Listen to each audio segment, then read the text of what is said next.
राक्षसों का राजा रावण एक बहुत ही ताकतवर दैत्य था। रावण के कहने पर राक्षस लोगों को खा जाते।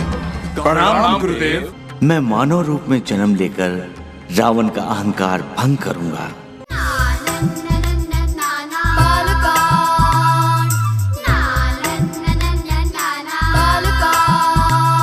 आहा, हमने 7 फल तोड़े, लेकिन लक्ष्मण तुम तो एक भी फल नहीं तोड़ पाए। कोई बात नहीं शत्रुघ्न, हम लोग कल से आम के बगीचे में निशानेबाजी करेंगे।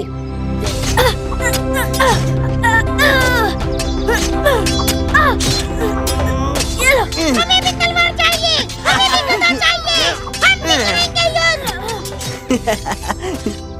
ठीक है, हम कारीगर को कहलवाकर तुम लोगों के लिए छोटे छोटे शस्त्र बनवा देंगे।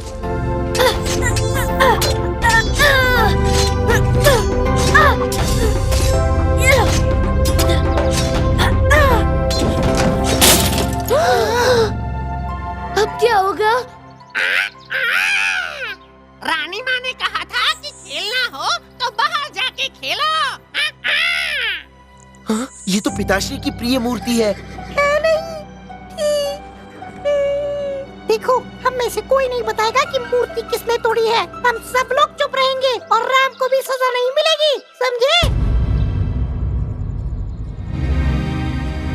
ये मूर्ति किसने तोड़ी? हम जानते हैं ये कार्य तुम में से ही किसी ने किया है। तुम सब लोग अगर दोषी का नाम नहीं बताओगे तो दंड भी तुम सबको मिलेगा। तुम लोगों को पूरे 1 दिन भोजन नहीं मिलेगा। पूरे 1 दिन भोजन नहीं मिलेगा? पिताश्री, गलती मेरी है, वो मूर्ति मैंने तोड़ी है। नहीं पिताश्री, भूल हमारी है। लक्ष्मण भैया को दंड मत दीजिए। पिताश्री, ये मूर्ति मैंने तोड़ी है, इसलिए दंड भी मुझे ही मिलना चाहिए। ये सब लोग मुझे बचाने का प्रयत्न कर रहे हैं। ये मूर्ति हमने तोड़ी। हाँ, हमने तोड़ी। अच्छा, तो इतनी बड़ी मूर्ति आप लोगों ने तोड़ी? हम दोनों मूर्ति के ऊपर बैठे हुए थे और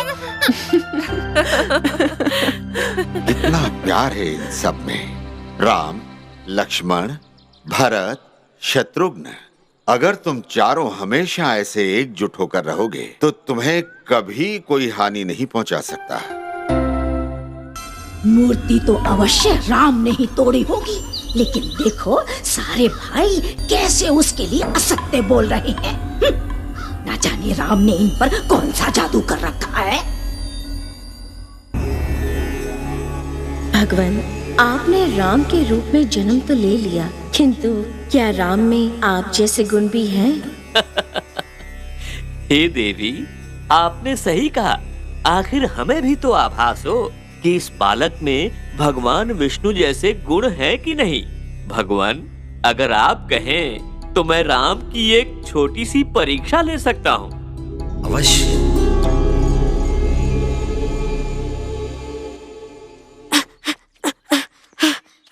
देखो, पिताश्री ने हम सब के लिए नई गेंद दी है। ये तो बहुत सुंदर है, इनसे खेलने में बहुत आनंद आएगा।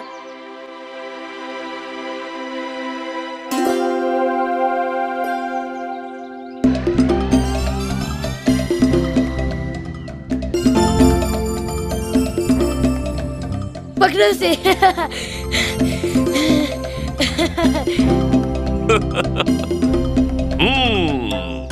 अब देखता हूँ ये बच्चे किस प्रकार उन गेंदों को वापस लेते हैं। तुम लोग बिल्कुल परेशान मत हो। तुम्हें पता है ना कि मैं कितना अच्छा तैराक हूँ। मैं अभी तालाब में कूदकर सारी गेंद निकाल कर लाता हूँ। लक्ष्मण! लक्ष्मण! लक्ष्मण भैया! लक्ष्मण! अब तो ये गेंद इस तालाब से निकालना असंभव है। असंभव क्यों है? हम अयोध्या के राजकुमार हैं और राजकुमार हमेशा वीर और निडर होते हैं। अच्छा, हम भी तो देखें ये अयोध्या के राजकुमार इन गेंदों को कैसे निकालते हैं। भैया, मैंने सिपाहियों को कहते सुना है कि कि इस तालाब में सैकड़ों मगरमच्छ हैं। आप उनका कुछ नहीं बिगाड़ पाएंगे। मैं अभी अपनी गदा लेकर आता हूँ। अपनी गदा से एक एक करके सबको नष्ट कर दूंगा। हमें धीरज रखनी होगी, ये कार्य इतना सहज नहीं है। तो अयोध्या के राजकुमार अंततः हार गए। 2-4 मगरमच्छ से डर गए तो युद्ध के रणभूमि में क्या करेंगे? हमें इस समय बल से नहीं, बुद्धि से काम लेना होगा। भैया, मेरे पास एक उपाय है। परंतु क्या ऐसा हो सकता है? मुझे बहुत डर लग रहा है। कहीं मगरमच्छ क्रोधित होकर तालाब से बाहर आ गए तो? डरिए मत भैया, जैसा मैंने बताया वैसा ही करिए।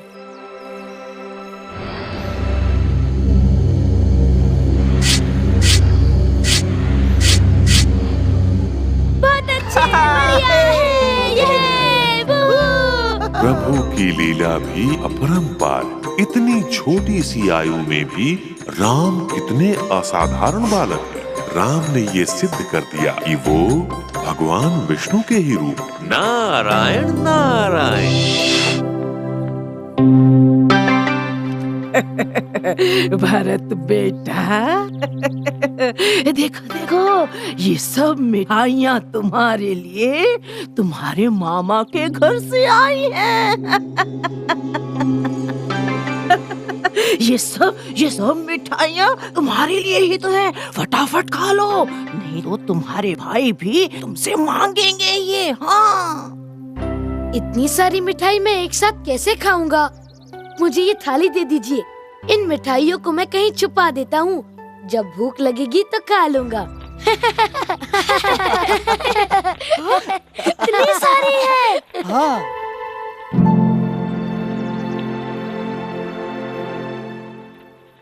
अरे भरत, तुम सुबह से कहाँ थे?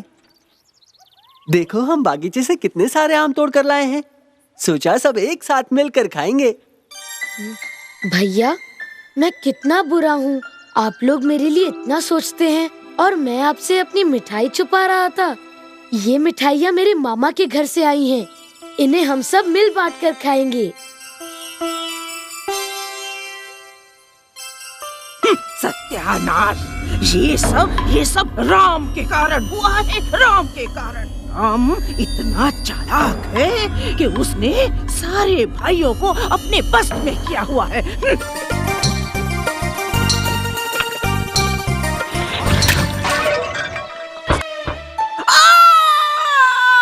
अरे मर गई। पिताश्री ने हम सबको अपने कक्ष में बुलाया है। पुत्रों, कल से तुम्हारी शिक्षा शुरू होने जा रही है। गुरुकुल का जीवन कठिनाइयों से भरा होता है। हमने निश्चय कर लिया है, आप सब लोग एक साथ गुरुकुल जाएंगे।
कार्टून्स देखने के लिए धन्यवाद। नए एपिसोड्स देखने के लिए लाइक, शेयर और सब्सक्राइब कीजिए।